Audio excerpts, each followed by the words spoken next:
तर मंडळी स्वानंदी फोडणार चक्का आता मात्र ह्या मल्लिकाचं थोबाड तर आता समर राजवाडे स्वतः ह्या मल्लिकाला काढणार घराच्या बाहेर.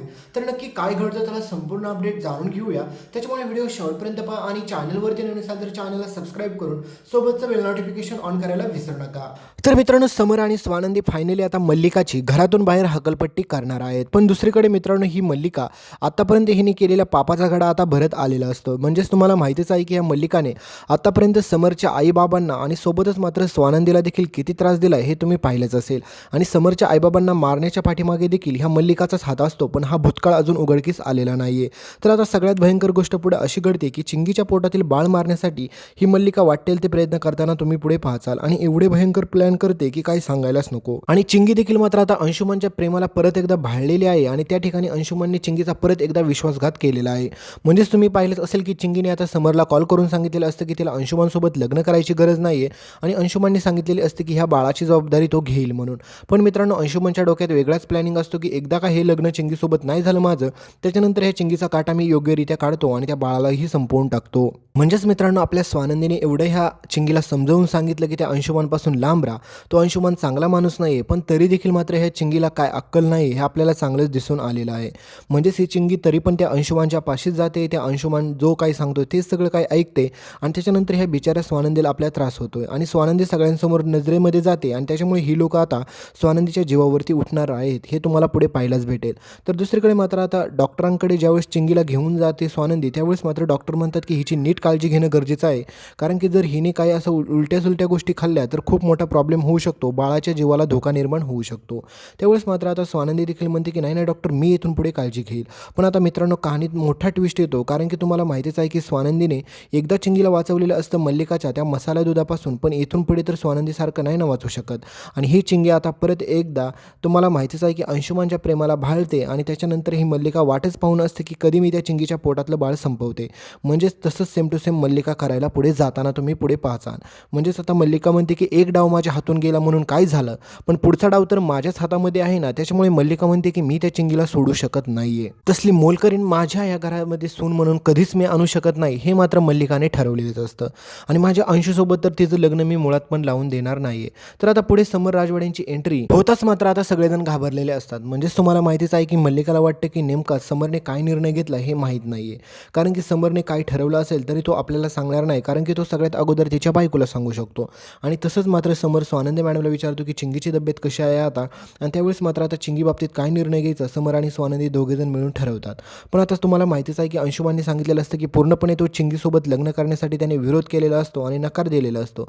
आणि दुसरीकडे चिंगीने पण मूर्खपणा केलेला असतो की अंशुमानच्या विश्वासात येऊन की ती पण समरला सांगते की तिला आता अंशुमानसोबत लग्न करायचं नाहीये. म्हणजेच अंशुमान आता त्या मुलाची जबाबदारी घेईल म्हणून. पण तुम्हाला खरं सत्य तर माहितीच आहे की अंशुमानने हे सगळं फक्त नाटक केलेलं असतं. त्याला माहीत असतं की चिंगीला प्रेमाच्या जाळ्यात कसं ओढायचं आणि तिच्याकडून काम कसं करून घ्यायचं. तर मित्रांनो आता ज्यावेळेस मात्र समर म्हणतो की आता चिंगीला अंशुमानसोबत लग्न करायचं नाही त्याच्यामुळे ह्या बाळाची संपूर्ण जबाबदारी मात्र राजवाडे घेतील. आता ह्या बाळाचा बाप म्हणून कोणाला उभं करायचं हा पण सगळ्यात मोठा प्रश्न असतो. त्याच्यामुळे आता समर आणि स्वानंदी दोघे पण म्हणत असतात की अंशुमानने चिंगीसोबत लग्न करावं. पण आता एकीकडे चिंगीचाच ह्या लग्नाला विरोध असतो. त्याच्यामुळे तुम्हाला माहितीच आहे की आता समर आणि स्वानंदीला काहीच करता येत नसतं आणि चिंगी असा अचानक विरोध का देते हे पण त्यांना समजत नसतं. तर स्वानंदीला माहीत असतं की नक्कीच काही ना काही अंशुमानचं आणि यांच्यामध्ये घडलेलं आहे. त्याच्यामुळेच मात्र चिंगी ह्या लग्नाला विरोध देत आहे. तर मित्रांनो आता तुम्हाला माहितीच आहे की ह्या अंशुमानला वाटत असतं की त्याने केलेले कोणते पण कांड आता कधीच उघडकीस येणार नाही. आणि मित्रांनो ह्या अंशुमान किती हद्दपार करतो हे तुम्ही पाहिलेच असेल. म्हणजेच आता अंशुमान चक्क स्वानंदीच्या बहिणीसोबत पण बोलत असतो. म्हणजे सगळ्यात भयंकर गोष्ट ही घडते की आपली सुष्मिता किती लहान आहे तुम्हाला माहितीच आहे. पण तरी देखील मात्र ती आता अंशुमानसोबत असं काय बोलत असते जसं काही एकमेकांसोबत ती किती दिवसापासून ओळखतात असं बोलत असतात. म्हणजे 100% मित्रांनो हा अंशुमान स्वानंदीच्या बहिणीला देखील प्रेमाच्या जाळ्यात ओढणार म्हणजे ओढणार हे 100% खरी गोष्ट आहे. कारण की ह्या अंशुमानला योग्य ती शिक्षा नाही झाली तर अंशुमान तुम्हाला माहितीच आहे की कसा वागतो आणि काय वागतो ते.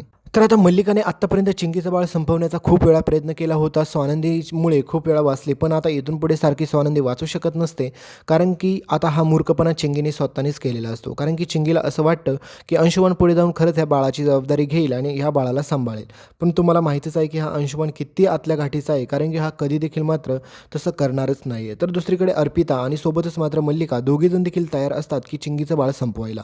आणि मित्रांनो हे काम करण्यात त्यांना यश पण येतं. पण आता तुम्हाला पुढे पाहिलं पाहायला भेटेल की स्वानंदी मात्र चिंगीचं बाळ वाचवण्यासाठी एवढी धडपड करत असते की सांगायलाच नको. पण ह्या चिंगीला जर अक्कल नाही तर ह्या बिचाऱ्या स्वानंदीने पण तिचं सगळं कामधंदा सगळं सोडून ह्या चिंगीच्या पाठीमागं फिरणं अगदी अयोग्यच आहे. कारण की तिने हिच्या पाठीमागं फिरायची काही गरजच नाही. पण खरं पाहायला गेलं मित्रांनो तर आपल्या स्वानंदीसारखी तर तिला शोधून कोणीच सापडणार नाही.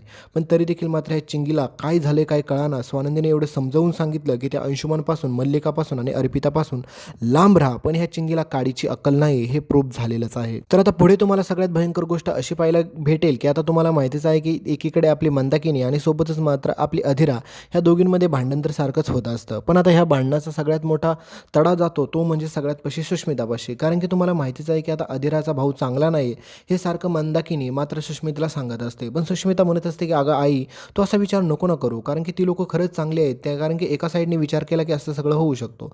पण त्यावेळेस मात्र आता तुम्हाला माहितीच आहे की सुष्मिताला असं वाटत असतं की त्या राजवाडींकडे किती पैसा आहे, गाड्या, बंगला काय सांगायलाच नको. आणि त्यावेळेस मात्र ही मंदाकिनी देखील म्हणते की अगं त्यांची असली आयुष आहे ना काय सांगू, नोकर चाकर सगळं एवढं मोठं घर आहे ना त्यांचं की सांगायलाच नको. आपलीसारखी 10-15 घरं त्यांच्या घरात बसतील एवढं मोठं त्यांचं घर आहे.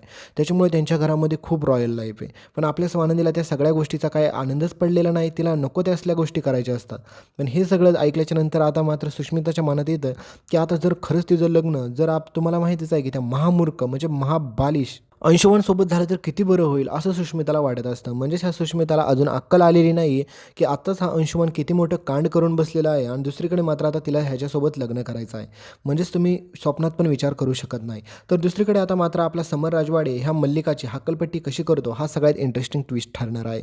म्हणजेच मित्रांनो आता पुढे तुम्हाला पाहायला भेटेल की आपल्या चिंगीचं बाळ संपवण्यासाठी मल्लिका आणि सोबतच मात्र ही महामूर्ख अर्पिता हे दोघीजणी देखील चिंगीचं बाळ संपवण्यासाठी चाललेले असतात. म्हणजेच त्यांनी खूप साऱ्या गोळ्या आणि मेडिसिन आणलेले असतात आणि त्यामधून ती चिंगीचं बाळ संपवायला योग्यरित्या सक्सेस ठरायला जातात. पण दुसरीकडे मात्र ही मल्लिका जाऊन फक्त धमकी देत नाही तर तिला गोड गोड बोलून तिला जाळ्यात फसवते. म्हणजेच तुम्हाला माहितीच आहे की चिंगीला गोड गोड बोललं की त्याच्यानंतर चिंगीला असं वाटेल की खरंच आता ही सगळी लोकं चांगली आहेत. पण तिच्या डोक्यात वेगळाच डाव असतो की एकदा चिंगीच्या पोटातील बाळ संपलं की त्याच्यानंतर हिला पहिलं घराच्या बाहेर काढते आणि त्याच्यानंतर त्या स्वानंदीकडे बघते.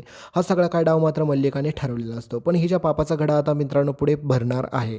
म्हणजेच आता मल्लिकाचा खरा पर्दाफाश आपल्या स्वानंदीसमोर होतो आणि मग स्वानंदीने आत्तापर्यंत अंशुमनला नाही सोडलं तर आता ही मल्लिका काय चीज आहे. म्हणजेच तुम्हाला माहितीच आहे की आता सगळ्यांसमोर स्वानंदी आता ह्या मल्लिकाचा पर्दाफाश करायचं ठरवते. कारण की हिने चिंगीचं बाळच संपवण्याचा प्रयत्न केलेला नसतो तर तिने याच्या अगोदर पण काय काय कुटाने आणि पाप केले ह्या सगळ्या गोष्टीचा आता स्वानंदी चांगलाच हिशोब लावेल. आणि त्याहीपेक्षा भयंकर गोष्ट मित्रांनो आता समर राजवाड्यांना स्वानंदीवरती पूर्णपणे विश्वास असतो. म्हणजेच तुम्हाला माहितीच आहे की याच्या अगोदर समर स्वानंदीच्या बाजूने कधीच एवढा उभा राहिला नव्हता. पण इथून पुढे तुम्ही पाहाल की समर आता स्वानंदीला त्याची परमनंट बायको मानत असतो. म्हणजेच तुम्हाला माहिती आहे यांचं लग्न जरी तडजोडीमध्ये झालं असेल तरी पण समरने ठरवलेलं असतं की काही जरी झालं तरी स्वानंदीसोबत तो आता कायमचं इथेच राहणार असं त्याने ठरवलेलं असतं. म्हणजेच तुम्हाला माहितीच आहे की ही मल्लिका याच्या अगोदर किती वेळा बोलली की समर आणि स्वानंदीचं लग्न तडजोडीचं नातं आहे. त्याच्यामुळे जोपर्यंत रोहन आणि अधिराचं नातं टिकेल तोचपर्यंत समर आणि स्वानंदीचं टिकेल. पण समर सगळ्यांना सांगतो की स्वानंदी मॅडम माझ्या बायको आहेत आणि त्यांच्यासोबत मी 7 जन्म राहायला तयार आहे. आणि दुसरीकडे मात्र आता समर स्वतःच्या हाताने ह्या मल्लिकाची घरातून बाहेर हकलपट्टी करताना तुम्हाला पुढे पाहायला भेटेल. पण आता मल्लिकाचं कांड बाहेर कसं येतं हे संपूर्ण आपण पुढच्या व्हिडिओमध्ये जाणून घेऊया. तोपर्यंत व्हिडिओला लाईक करा, चॅनलला सबस्क्राईब करा आणि सोबतचं बेल नोटिफिकेशन ऑन करा.